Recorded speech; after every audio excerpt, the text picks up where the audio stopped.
বন্ধুরা, বাড়িতে মাছ মাংস না থাকলে বা কোনো সবজি যদি না থাকে, চট করে কিন্তু এই রেসিপিটা বানিয়ে ফেলতে পারো। এটা বানালে ভাত, রুটি, পরোটা নিমিষে শেষ হয়ে যাবে। আর বানানো যেমন সোজা, খেতে অসাধারণ লাগে। বা তোমরা সকালের রুটির সাথে বা রাত্রে রুটির জন্যও কিন্তু তোমরা এই রেসিপিটা একবার হলেও ট্রাই করো, খুব ভালো লাগবে। তোমরা প্রায় দেখবে বাড়ির লোক মাঝে মাঝেই তোমাদের বানানোর জন্য অনুরোধ করবে। ভিডিওটা তাহলে প্রথম থেকে লাস্ট পর্যন্ত দেখার অনুরোধ রইল। আমি সুস্মিতা রান্নাবান্নায় স্বাগত জানাচ্ছি। ভিডিওটা যদি ভালো লেগে থাকে লাইক, কমেন্ট, শেয়ার অবশ্যই করো। তাহলে চলো দেখে নেওয়া যাক ভিডিওটা।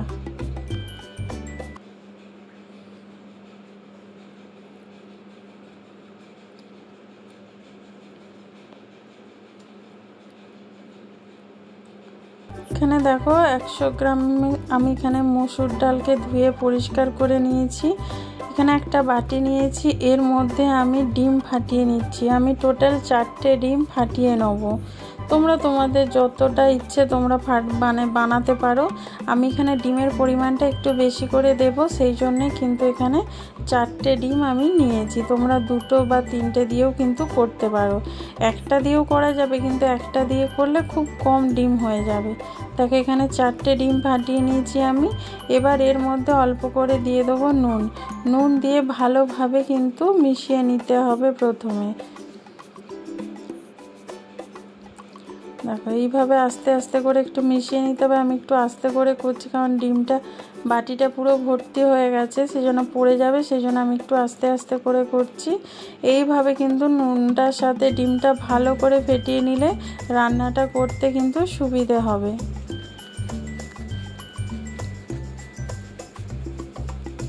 এবার আমি এখানে কড়া বসিয়ে দিয়েছি, তাতে দেখো আমি একটু তেল দিয়ে দিলাম, সর্ষের তেল দিয়ে দিলাম। তেলটা ভালো করে গরম করে নিতে হবে। এখানে তেলটা গরম হয়ে গেছে, দেখতেই পাচ্ছ। তেলের পরিমাণটা একটু বেশি দিতে হবে। এবার এখানে দিয়ে দেবো আমি পেঁয়াজ কুচি।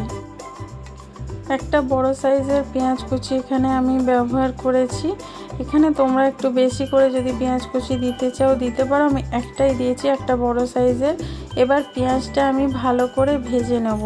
প্রথমে একটু লাল লাল করে পেঁয়াজটা ভেজে নিতে হবে। এখানে পেঁয়াজটা ভাজা হয়ে গেছে হালকা করে, দেখতেই পাচ্ছ। এবার এর মধ্যে দিয়ে দেবো আদা রসুন বাটা এখানে দিয়ে তারপরে পেঁয়াজ, আদা রসুন বাটা একসঙ্গে খুব ভালোভাবে ভেজে নিতে হবে, যাতে আদা রসুনের কাঁচা গন্ধটা চলে যায়। বন্ধুরা, এই রেসিপিটা এত সোজা বানানো আর খেতে এতটাই টেস্টি লাগে যে একটা অন্য রকমের স্বাদ এনে দেয়। আর রুটি, পরোটা জাস্ট অসাধারণ লাগে এই দিয়ে খেতে। ভাতের সাথেও কিন্তু অসাধারণ লাগে। মাছ মাংস নেই, কোনো সবজি নেই, মনেই হবে না এইটা দিয়েই কিন্তু নিমিষে সব শেষ হয়ে যাবে। দেখো এখানে পেঁয়াজ আর আদা রসুনটা খুব ভালোভাবে ভেজে নিয়েছি, দেখতেই পাচ্ছ। সবগুলোই কিন্তু এরকম লাল হয়ে গেছে, আর এর থেকে বেশি আমি ভাজবো না। এবার দিয়ে দেবো একটা টমেটো কুচি। টমেটো আমি কেটে নিয়েছি, সেটা দিয়ে দেবো। দিয়ে আবার ভালো করে একটু মিশিয়ে নেব। এই মশলাটা কষাতেই যা একটু সময় লাগবে, রান্নাটা চট করে কিন্তু হয়ে যাবে। এবার এখানে কিছু মশলা দিয়ে দিচ্ছি পরিমাণ মতো নুন। তরকারিতে যতটা নুন লাগবে আমি দিয়ে দিলাম। এবার দিয়ে দিচ্ছি পরিমাণ মতো হলুদ গুঁড়ো। তারপরে দিয়ে দেবো এখানে একটু লঙ্কার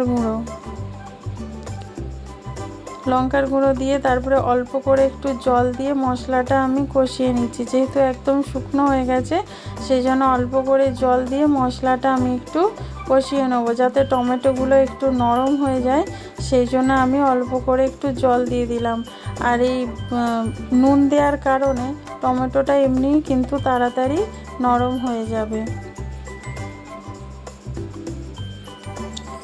দেখো এখানে দেখতেই পাচ্ছ একদম তেল ছেড়ে দিয়েছে, টমেটোগুলোও কিন্তু নরম হয়ে গেছে। এইভাবে চেপে চেপে একটু টমেটোগুলো আমি গলিয়ে দেবো। এইরকমভাবে মশলাটা কিন্তু একটু কষিয়ে নিতে হবে। এরপরে দিয়ে দেবো আমি মুসুর ডাল। মুসুর ডালটা যে ধুয়ে রেখেছিলাম সেই মুসুর ডালটা এখানে আমি দিয়ে দিলাম। দিয়ে এবার মশলাটার সাথে মুসুর ডালটা 1 মিনিটের মতন একটু আমি ভেজে নেব। দেখো মুসুর ডালটার সাথে আমি মশলাটা 1 মিনিটের মতন আমি একটু ভেজে নিচ্ছি। একটু ভালো করে কষানো হলে ডালটার স্বাদটা কিন্তু একদম অন্য রকমের হয়ে যাবে। আমরা তো মুসুর ডালের নানা রকম রেসিপি খেয়েছি, একবার এই রেসিপিটা অবশ্যই বানিয়ে দেখো কেমন লাগলো। তারপরে কিন্তু অবশ্যই আমাকে কমেন্ট করে কিন্তু জানাতে ভুলো না যে আমার রেসিপিটা কেমন লাগলো। মশলাটা কষানো হয়ে গেছে, এবার দিয়ে দিচ্ছি জল। জলটা একটু পরিমাণ বেশি দিতে হবে, যেহেতু ডালটা সেদ্ধ হবে সেই জন্য জলের পরিমাণটা একটু বেশি দিতে হবে। দেখো 1 গ্লাসের মতন এখানে আমি জল দিয়েছি। এবার ভালো করে মিশিয়ে চাপা দিয়ে আমি এটা সেদ্ধ করে নেব। এখানে যতক্ষণ সেদ্ধ হচ্ছে আরেকদিকে আমি কড়া বসিয়েছি, অল্প করে তেল দিয়েছি। দেখো তেল দিয়ে কড়াটা চারিদিকে লাগিয়ে নিচ্ছি। লাগিয়ে আমি ডিমটা ভেজে রাখবো।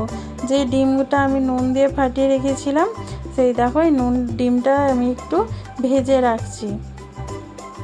ডালটা যতক্ষণ সেদ্ধ হচ্ছে তার মধ্যে আমি এই ডিমটা আলাদা করে ভেজে রেখে দিচ্ছি। দেখবে বাচ্চারা ডাল খেতে খুব একটা পছন্দ করে না, এইভাবে যদি একবার বানাও তারা পুরো মুগ্ধ হয়ে যাবে, ডাল খেতে একদম বারে বারে চাইবে। তোমাকে বলবে মা আবার এই ডালটাই কিন্তু অবশ্যই বানাও। রুটি, পরোটা, ভাত সব কিছু দিয়ে খেতে কিন্তু অসাধারণ লাগবে, নিমিষে শেষ হয়ে যাবে, তুমি জানতেও পারবে না এটা এতটাই টেস্টি হয়। দেখো ডিমটা আমি ভেজে নিচ্ছি, যেহেতু নুন দেওয়াই ছিল সেই জন্য আর এখানে আমি নুন দিলাম না। আমি কিন্তু ডিমের মধ্যে কোনো হলুদ ব্যবহার করছি না, শুধু নুন দিয়েই কিন্তু আমি ডিমটা ভেজে নিচ্ছি। দেখো ডিমটা একটু লাল লাল করে ভেজে নেবো, একটু ঝুড়ো ঝুড়ো করে ভেজে নিতে হবে। আর মুসুর ডালটা ওরকমভাবে কষিয়ে দিয়েছি বলে ভাববে না যে টাইম লাগবে অনেক, খুব তাড়াতাড়ি কিন্তু সেদ্ধ হয়ে যাবে। দেখো এখানে ডিমগুলো আমার একদম ভাজা হয়ে গেছে, এবার আমি নামিয়ে নেব।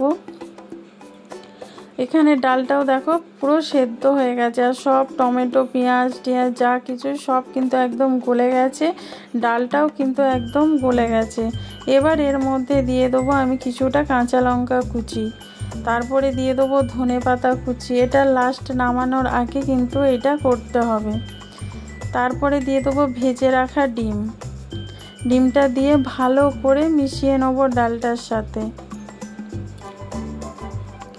দেখো ডালটার সাথে পুরো মিশিয়ে নিচ্ছি।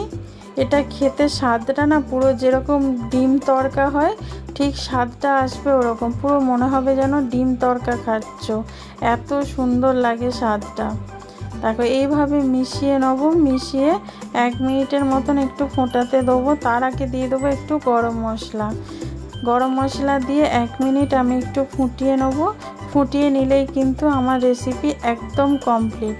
এটার 1 মিনিট ফুটিয়ে নেওয়ার কারণে কি হবে, ডিমটার স্বাদটা পুরো ডালের সাথে মিশে যাবে, আর গরম মশলার গন্ধটাও কিন্তু পুরো ডালের সাথে মিশে যাবে, তাতে কিন্তু খেতে খুব ভালো লাগবে।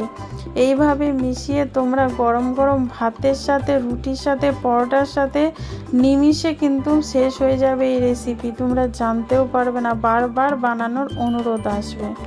তাহলে বন্ধুরা এই ভিডিওটা যদি ভালো লেগে থাকে লাইক, কমেন্ট, শেয়ার করো। নতুন বন্ধু যারা দেখছো তারা চ্যানেলটা সাবস্ক্রাইব করে বেল আইকনটা ক্লিক করে দিও। যারা ফেসবুক থেকে দেখছো তারা পেজটা ফলো করে দিও। ভালো থেকো, সুস্থ থেকো, আবার কালকে দেখা হবে নতুন এক ভিডিওতে।